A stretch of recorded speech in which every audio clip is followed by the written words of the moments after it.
Dear friends, നമ്മളിന്ന് prepare ചെയ്യുന്നത് hot and sour chicken സൂപ്പാണ്. ഇതിന് വേണ്ടുന്ന ഇൻഗ്രീഡിയൻസ് എന്തൊക്കെയാണെന്ന് നോക്കാം. നമ്മളിവിടെ എടുത്തിരിക്കുന്നത് 250 ഗ്രാം ചിക്കൻ ബ്രസ്റ്റ് പീസാണ്. പിന്നെ മീഡിയം സൈസ് ക്യാരറ്റ് ഒരെണ്ണം ചെറുതായി കട്ട് ചെയ്തത്, വെളുത്തുള്ളി 3 അല്ലി ചതച്ചത്, ഇഞ്ചി ചെറിയൊരു കഷ്ണം ചതച്ചത്, വലിയൊരു സവാള മീഡിയം സൈസിൽ കട്ട് ചെയ്തത്. ആദ്യം പ്രിപ്പയർ ചെയ്യേണ്ടത് ചിക്കൻ സ്റ്റേക്കാണ്. നമ്മൾ 4 കപ്പ് ചിക്കൻ സൂപ്പാണ് നോക്കുന്നതെങ്കിൽ 5 കപ്പോളം വെള്ളമാണ് ഒഴിക്കേണ്ടത്. ഇനി ഇതിലേക്ക് അരിഞ്ഞു വെച്ചിരിക്കുന്ന ക്യാരറ്റ്, ചതച്ച വെളുത്തുള്ളി, ഇഞ്ചി, സവാള, ചിക്കൻ പീസസ് എന്നിവ ചേർക്കാം. അതുപോലെ 1 സ്പൂൺ കുരുമുളക് പൊടിയും ആവശ്യത്തിന് ഉപ്പും കൂടി ചേർക്കാം. മിക്സ് ചെയ്തതിന് ശേഷം അടച്ചു മൂടി ഒരു 20 മിനിറ്റ് ബോയിൽ ചെയ്യേണ്ടതാണ്. ഏകദേശം 20 മിനിറ്റ് ആയിട്ടുണ്ട്. നന്നായി തിളച്ചു വരുന്നുണ്ട് ചിക്കൻ്റെ സ്റ്റേക്ക്. ഇനി നമുക്ക് ഇത് മറ്റൊരു പാത്രത്തിലേക്ക് അരിച്ചു മാറ്റണം. നമ്മുടെ ചിക്കൻ സ്റ്റേക്ക് റെഡി ആയിട്ടുണ്ട്. നമുക്കിനി ഇത് മറ്റൊരു പാത്രത്തിലേക്ക് അരിച്ചു മാറ്റാം. അരിച്ചു മാറ്റുമ്പോൾ ചിക്കൻ പീസസ് എടുത്ത് വെക്കേണ്ടതും ബാക്കിയുള്ള സവാളയും ക്യാരറ്റും ഒക്കെ നമുക്ക് പിന്നെ ആവശ്യമായി വരുന്നില്ല.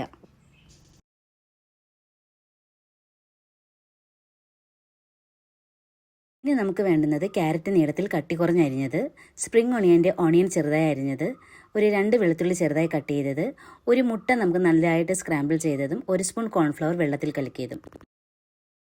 ഇനി ഒരു പാൻ അടുപ്പിലേക്ക് വയ്ക്കാം. പാൻ ചൂടാക്കുമ്പോൾ അതിലേക്ക് വെളിച്ചെണ്ണയോ ഒരു ഓയിലോ 2 സ്പൂൺ ചേർത്ത് കൊടുക്കാം. എണ്ണ ചൂടായാൽ ഇതിലേക്ക് കട്ട് ചെയ്ത് വെച്ചിരിക്കുന്ന ഗാർലിക്ക് നമുക്ക് ഇട്ട് കൊടുക്കാം. എന്നിട്ട് ഇതിൻ്റെ പച്ച മാറുന്നതിനെ കുറച്ചൊന്ന് ഇളക്കി കൊടുക്കാം. പച്ച മാറിയതിന് ശേഷം ഇതിലേക്ക് കട്ട് ചെയ്ത് വെച്ചിരിക്കുന്ന സ്പ്രിംഗ് ഓണിയൻ കട്ട് ചെയ്ത് ഇട്ട് കൊടുക്കാം.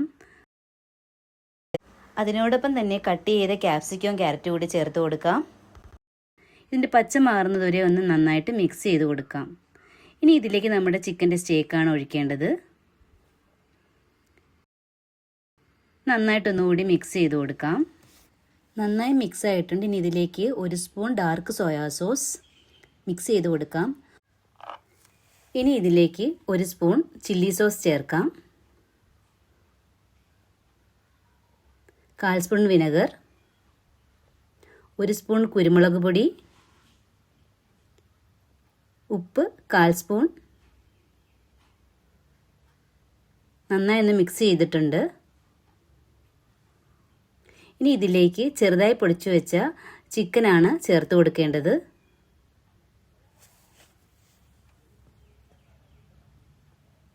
നന്നായിട്ടൊന്ന് മിക്സ് ചെയ്ത് കൊടുക്കാം. ഇനി ഇതിലേക്ക് ഒരു മുട്ട ബീറ്റ് ചെയ്തത് ഇതേപോലെ ചേർത്ത് കൊടുക്കാം.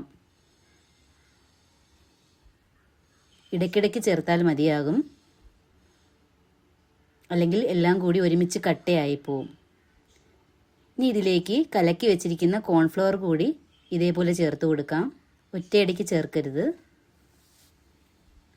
ഇളക്കിയതിന് ശേഷം ഒന്നുകൂടി ചേർത്ത് കൊടുക്കാം. ഇതൊരു കൊഴുപ്പ് കിട്ടുന്നതിന് വേണ്ടിയാണ് ചേർക്കുന്നത് സൂപ്പിൽ. ഇനി ഇതിലേക്ക് മല്ലിയില കൂടി ഇട്ട് കൊടുക്കാം.